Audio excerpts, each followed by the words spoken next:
কালেমা খচিত পতাকা নিয়ে চুলকানি শুরু হয়ে গেছে।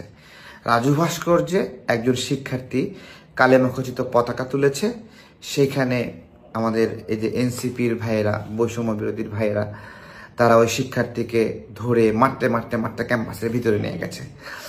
তো এরকম চট্টগ্রামে, সিলেটে, সেখানেও আমরা অভিযোগ পেয়েছি শিবিরের প্রোগ্রামে কালেমা খচিত পতাকা তোলাই তারা জোর করে টানে নামিয়েছে।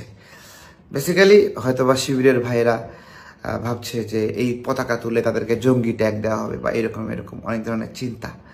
আমি আপনাদেরকে বলি ভাই, আমেরিকা, ইসরায়েল, ইন্ডিয়া কালেমার পতাকা নিয়ে এদের সমস্যা। এরা চায় এই পতাকা না উঠুক। আপনারা সেটাকে সমর্থন দিবেন কি দিবেন না, আপনাদের ইচ্ছা, ঠিক আছে। আমরা তো আমজনতার দল, মাথায় ব্যান্ড বেঁধে কালেমা লেখা ব্যান্ড বাঁধছি, তারপরে আমাদের অনেক সহযোদ্ধা কালেমা লেখা পতাকা উড়াইছে, আমরা এইভাবে করছি। আমাদের জিদ, এটা নিয়ে ওদের সমস্যা, আমরা এটাই উড়াবো।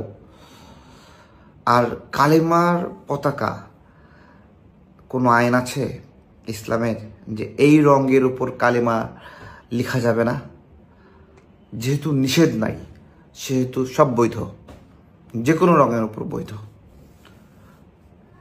আজকে একটা সংগঠন বলছে ওরা কালো রঙের উপর কালেমা লিখবে, এই জন্য অন্যদের জন্য ওই রং লিখে দেওয়া হয়েছে নাকি, তাই না? যে কোনো রঙের উপরে এটা লেখা থাকতে পারে, যে কোনো রঙের উপরে। হয়তোবা যেই সংগঠনগুলো ঢাকা বিশ্ববিদ্যালয়ে আজকে যে মারপিটটা করছে খুবই নিন্দনীয়। আমি আসলে খুব কষ্ট পাইছি, সেটার দিকে তাকাচ্ছিলাম। ওকে যেভাবে মারছিল, মারতে মারতে নিয়ে যাচ্ছিল এনসিপির ছেলেপেলে, এই যে বৈষম্য বিরোধী ছেলেপেলেগুলো, জানি না ওদের কি রাগ আর কি ক্ষোভ। হ্যাঁ, মারছেই, ঠিক আছে। এটা আমেরিকার চাওয়া, কালেমা পতাকাকে উড়াতে পারবে না। আমাদের দেশের রাজনীতিবিদরা আমেরিকার কেনা গোলাম হয়ে গেল নাকি? দলগুলো ইন্ডিয়ার গোলাম হয়ে গেল নাকি? ইসরায়েলের চাহিদা পূরণ করা শুরু করছে? ফিলিস্তিনের প্রোগ্রাম করবেন, কালেমার পতাকা উড়াবেন না, এটা হয় নাকি? আরে ফিলিস্তিনিরা কিসে লড়াই করতেছে সেটা তো আপনারা বোঝেন না, এটা তো বোঝেন না। ওরা লড়াই শুধুমাত্র একটা ভূখণ্ডের লড়াই করে না।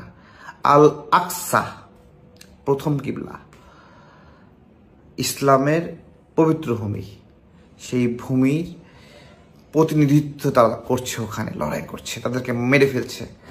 আর সেই তাদেরকে সাপোর্ট করার জন্য যে প্রোগ্রাম, সেখানে কালেমা থাকবে না, এটা কিভাবে হয়? ওইটা না, ইসলামিক যে কোনো প্রোগ্রামে কালেমার পতাকা থাকতে পারে।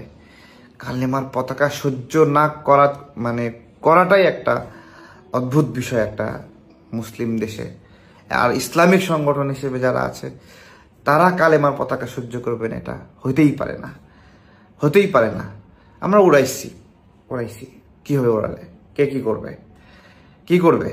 আমরা উড়াইছি, আমাদের সময়ও এরকম বলছে এটা নামাও, আমরা বলছি এই শহর এখান থেকে। পটুয়াখালীতে কালেমার পতাকা ওড়াতে বাধা দিছিল, জনগণ খেপে গেছে, তারপরে যারা বাধা দিচ্ছে ওরাই মাপ চাইছে। আরো আপনারা একসঙ্গে কথা বলবেন, দেখবেন যারা কালেমার পতাকা সহ্য করতে পারে না ওরা মাপ চাইবে। ওর সমস্যা, ও কালেমার পতাকা সহ্য করে না, অন্য কেউ তুলবে কি না তুলবে এটা ও দেখার কে। আমার খুবই খারাপ লাগছে ঢাকা বিশ্ববিদ্যালয়ে যখন এটা দেখছিলাম। আপনারা দেখছেন কিনা জানি না, মানে আমি দেখার পরে খুব খারাপ লাগছে।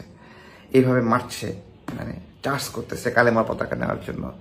এরা এই বাম শয়তান পড়ে, তাই না? তাহলে যেই কালেমা সবাই পড়ে, ওই কালেমাতেই তো ঐক্য হয়, তাই না? এই ঐক্য হতে দেবে না। যারা ঐক্য হতে দেবে না, ইসলাম পন্থীদের মধ্যে ঐক্য হতে দেবে না, ইসলাম পন্থীদের শক্তি দেখাতে দেবে না, ঠিক আছে? ওরা বাধা দিচ্ছে, আজকে হামলা করছে, চার্জ করছে। এদেরকে সবাই মিলে প্রতিহত করবেন, সবাই মিলে প্রতিহত করবেন, যে বাধা দেবে।